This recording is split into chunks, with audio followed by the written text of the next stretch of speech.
আসসালামু আলাইকুম রহমতুল্লাহ। Welcome to Ruhani's accounting. আজকে উচ্চ মাধ্যমিক হিসাব বিজ্ঞান প্রথম পত্রের দশম অধ্যায় একতরফা দাখিলা পদ্ধতির লেকচার 2। তো আমরা আজকের লেকচারে কি শিখবো? আমরা গত লেকচারে করে আসছি যেটা নিয়মগুলো জেনে আসছি। আজকে হচ্ছে আমরা দুইটা অঙ্ক প্র্যাকটিস করব দুই নিয়মে, যেখানে একটাতে প্রারম্ভিক মূলধন দেয়া আছে, সমাপনী মূলধন দেয়া নাই, আর একটা অঙ্কে প্রারম্ভিক ও সমাপনী মূলধন একটাও দেয়া নেই। দুই ধরনের অঙ্ক করব। এই অঙ্কটা করব আমরা শুরুতে। এই অঙ্কটা এখানে খেয়াল করো যে প্রারম্ভিক মূলধন উপরেই দেয়া আছে আর শুধু এখানে সম্পদ দায় দেয়া আছে। তাহলে এখান থেকে আমরা একটা সমাপনী মূলধন নির্ণয় করে নেব। তো ক নাম্বার অবশ্য নির্ণয় করতে বলছে সমাপনী মূলধন। তো আমরা শুরুতে সমাপনী মূলধনটাই নির্ণয় করব। সমাপনী মূলধন নির্ণয় হিসাব আমরা দুইভাবেই করতে পারবো, স্টেটমেন্ট ফর্ম এবং ডেবিট ক্রেডিট ফর্ম। সমাপনী মূলধন নির্ণয় হিসাব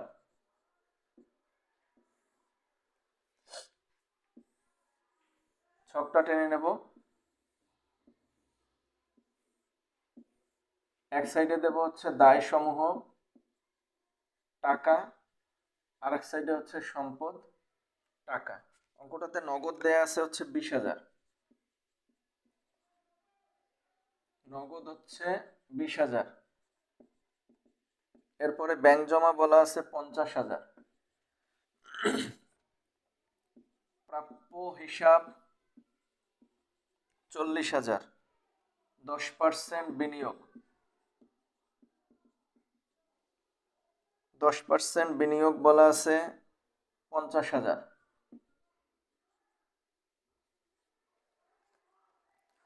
তারপর প্রদেয় হিসাব, প্রদেয় হিসাব বলা আছে হচ্ছে 25,000।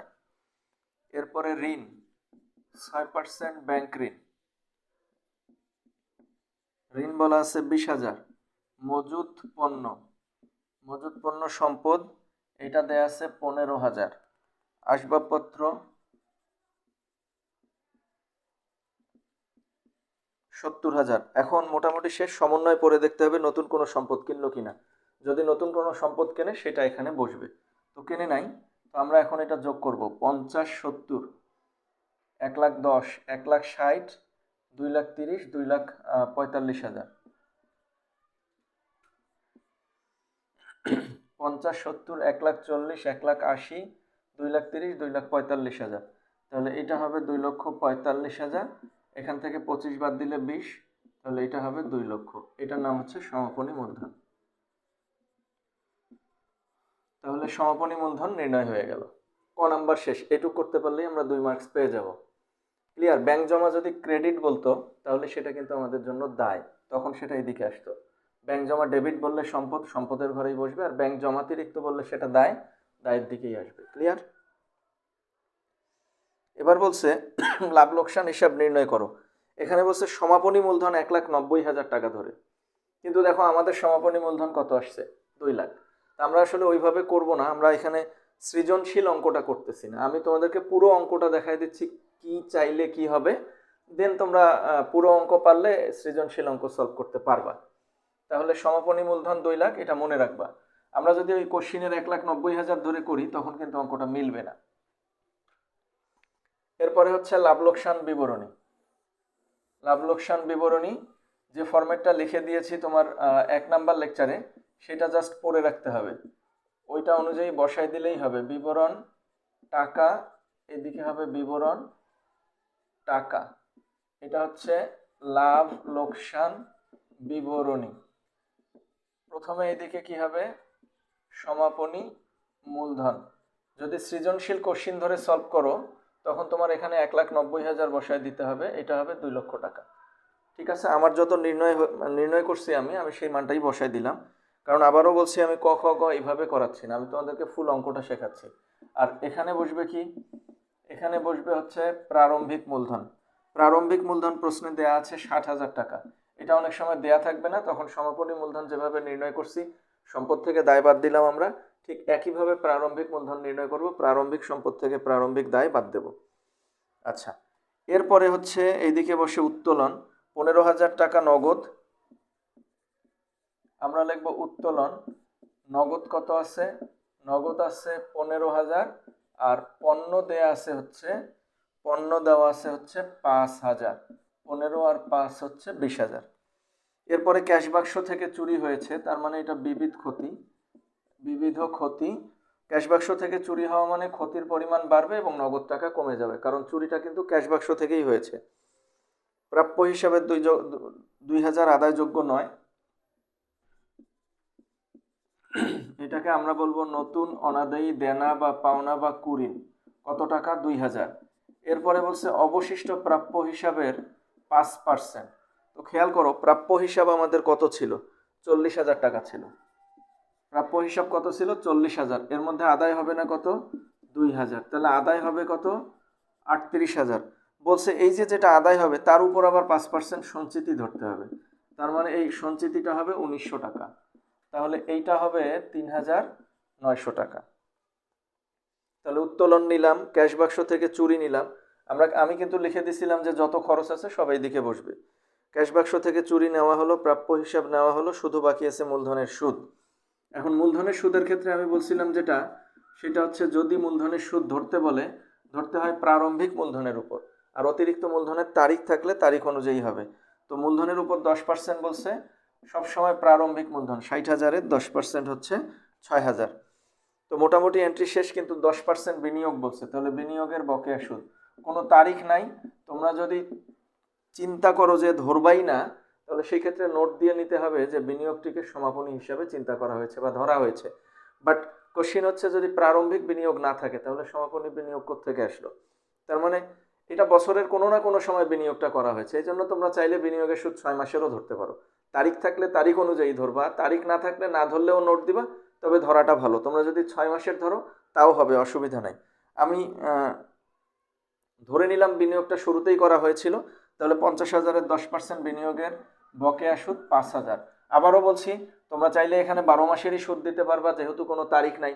চাইলে তোমরা একদিনের সুদ না দিয়েও যদি নিচে নোট দাও যে বিনিয়োগটি 31 ডিসেম্বরে করা হয়েছে ধরা হলো। আবার যদি চাও যে বিনিয়োগটি 1 জুলাই তারিখে করা হয়েছে, তখন সুদ হবে কয় মাসে? 6 মাসে। এটা তোমাদের ইচ্ছা। এরপরে ব্যাংক ঋণ, তাহলে ঋণের বকেয়া সুদ, এখানেও একই কথা, তারিখ নাই। এখানেও একই কথা, তারিখ দেয়া নাই, আমি 12 মাসেরই ধরে নিলাম। তাহলে 20,000-এর 6% হচ্ছে 1,200 টাকা। তো মোটামুটি সব এন্ট্রি দেয়া শেষ। এখন বৈষয়িক বিবরণী করার জন্য আমার মূলধনের সুদ লাগবে 6,000, এই অ্যামাউন্টটা লাগবে। এরপরে ঋণের সুদ লাগবে হচ্ছে 1,200, আর বিনিয়োগের বকেয়া সুদ লাগবে হচ্ছে 5,000। এই তিনটা লাগবে হচ্ছে অঙ্ক করার জন্য, আর এটা হচ্ছে মূলধনের সুদ। আচ্ছা, এখন আমরা এটা যোগ করব। সমাপনী মূলধন 2,20,000, 2,25,000, তাহলে এই টাকাটা এখানে দিয়ে দেব। এইখানে বসবে হচ্ছে 2,25,000।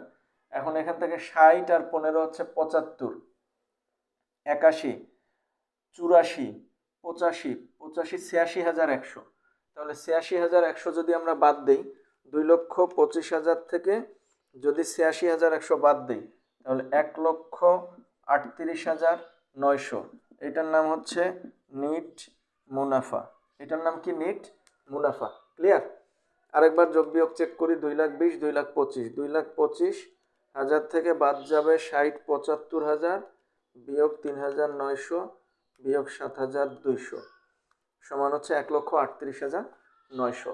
তাহলে আমাদের নেট প্রফিট পাওয়া গেল হচ্ছে 1,38,900। এই অ্যামাউন্টগুলো বৈষয়িক বিবরণীতে লাগবে।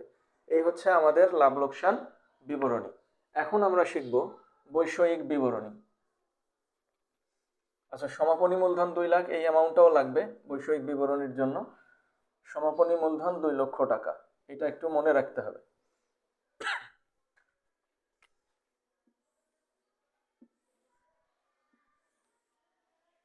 এখন হচ্ছে বৈষয়িক বিবরণী।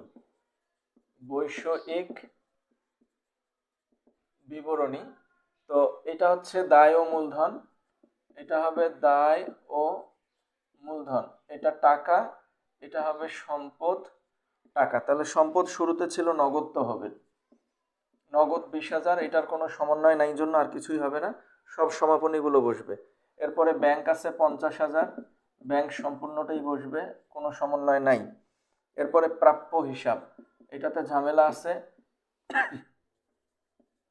40,000 বাদ নতুন অনাদায়ী দেনা, অনাদায়ী দেনা 2,000 বলা ছিল, ঠিক আছে।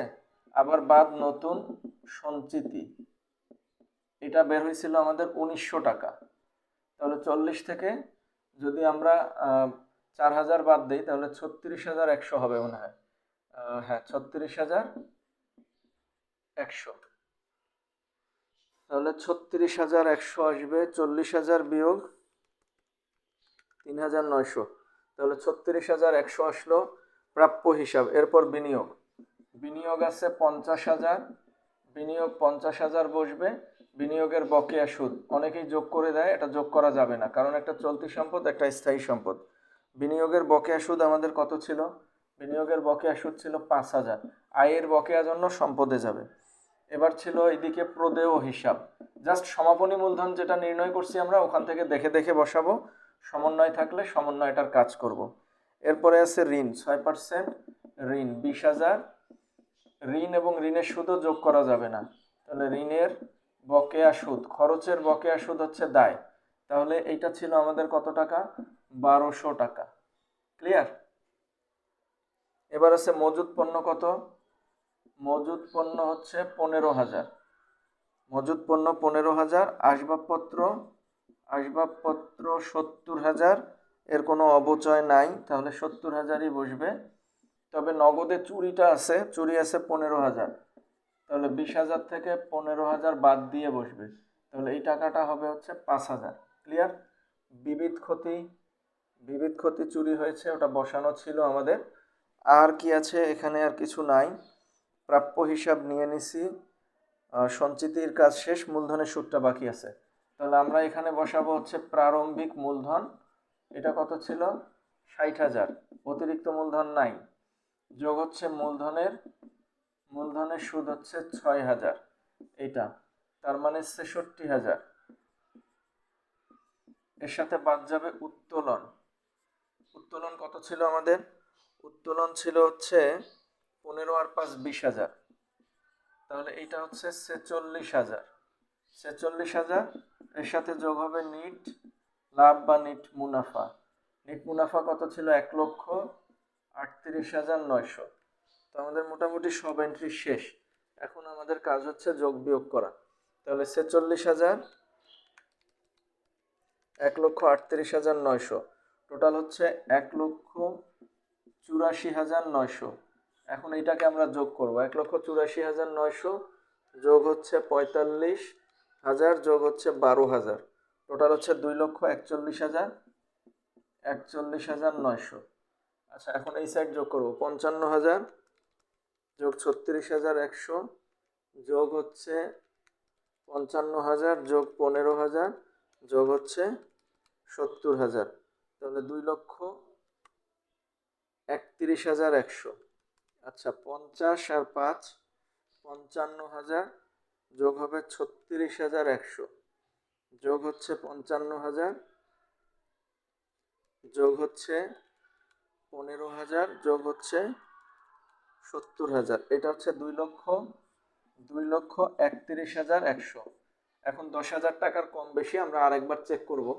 এখানে নগদ তহবিল আছে 20,000, যেখানে ক্যাশ বাক্স থেকে চুরি হয়েছে 15,000, তাহলে 20 থেকে 15 বাদ দিলে থাকলো হচ্ছে 5,000। এরপরে ব্যাংক জমা আছে হচ্ছে 50,000, এরপরে প্রাপ্য হিসাব আছে 40,000 থেকে 3,900 বাদ যাবে।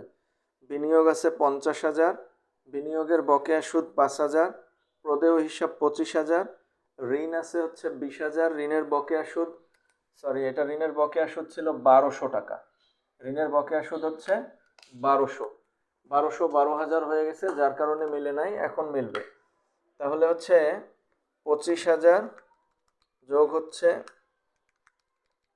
20,000 যোগ 1,200 যোগ হবে 1,84,900, তাহলে 2,31,100। এই অঙ্কগুলোর ঝামেলা এখানেই, 2,31,100। ক্লিয়ার? তো এই যে কোনো রকম একটু ভুল হয়ে গেলে এই অঙ্কগুলো আর মিলবে না। আশা করি বুঝতে পারছো যে এই অঙ্কের শুধুমাত্র কঠিন পার্ট হচ্ছে কোনটা? লাভ লোকসান বিবরণীটা একটু কঠিন, আর বাদ বাকি এটা দেখো, জাস্ট আমরা মূলধন যে সমাপনী মূলধন নির্ণয় করলাম সেখান থেকে দেখে দেখে বসাবো। নগদ, নগদ থেকে বিবিধ ক্ষতিটা বিয়োগ করলাম, ব্যাংক দিয়ে দেব, প্রাপ্য থেকে প্রাপ্যর সমন্বয় দুইটা বাদ যাবে, বিনিয়োগ বসবে, বিনিয়োগের সুদ বসবে, মজুত পণ্য বসবে, আসবাবপত্র বসবে, মানে যতগুলো সম্পদ আছে এখানে যতগুলো দায় আছে সব বসবে। প্রদেয় হিসাব, ঋণ, ঋণের বকেয়া সুদ, এরপরে প্রারম্ভিক মূলধনের সঙ্গে মূলধনের সুদ যোগ, উত্তোলন বিয়োগ এবং নেট মুনাফা বিয়োগ। ক্লিয়ার? এইটা হচ্ছে তোমার একতরফা দাখিলা পদ্ধতির নিয়ম। আচ্ছা, এটা একটা অঙ্ক করলাম। আমরা আর এক নিয়মের একটা অঙ্ক করব। সেটা হচ্ছে, মনে করো যে অঙ্কে প্রারম্ভিক সম্পদ এবং প্রারম্ভিক দায় দেয়া আছে, দ্যাট মিনস মূলধন একটাও দেয়া নাই। সেই ক্ষেত্রে আমরা কি করব? মূলধন নির্ণয় হিসাব প্রথমে নির্ণয় করে নেব। আমরা প্রথমে কি করব? মূলধন নির্ণয় হিসাব।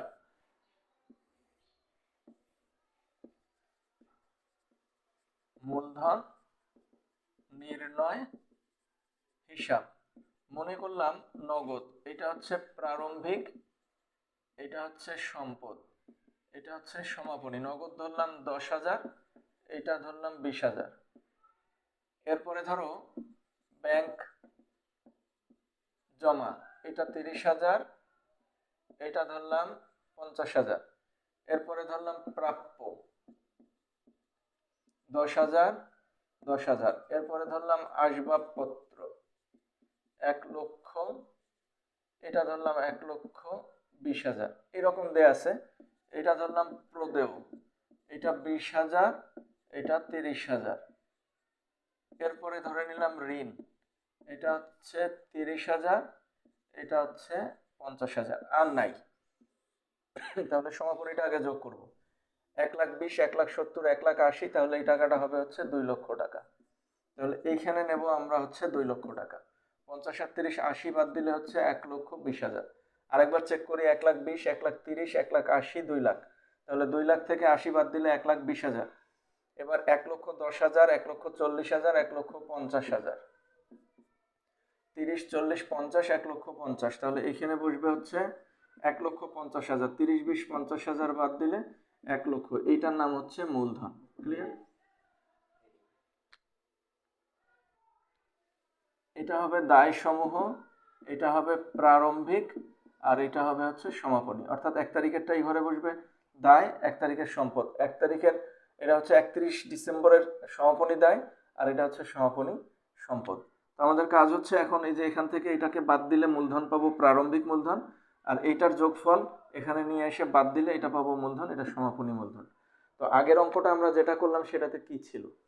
সেটাতে হচ্ছে সমাপনী মূলধন দেয়া ছিল না, কিন্তু প্রারম্ভিক মূলধন দেয়া ছিল। তখন আমরা এই কাজটুকু করে নিছি। আচ্ছা, এই অঙ্কটাতে প্রারম্ভিক মূলধন এবং সমাপনী মূলধন একটাও দেয়া নাই।